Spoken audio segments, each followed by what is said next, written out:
Kui vanemad märkavad, et nende lapsed jäävad üha kauemaks seadmesse, siis nad võiksid mõelda kahele asjale.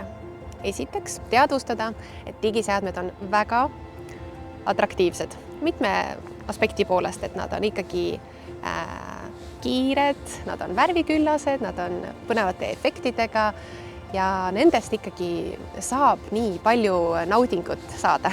Ja eriti saab seda lihtsasti üks noor inimene, kellel võib olla selline enese suunamise, enda juhtimise oskus on veel arenemise käigus.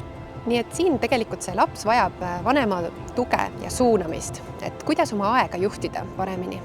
Et see laps vajab ka teadvustamist, abi teadvustamisel, et võib-olla ei tasu enam nii kaua olla digiseadmes. Ja teisalt võib olla, et digiseadmesse jäänud laps või noor tunneb ennast seal kuidagi turvalisemalt ja kindlamalt, et võib uurida, et võib-olla on tal mõni mure, mille lahendamisel siis vanem saab abiks olla.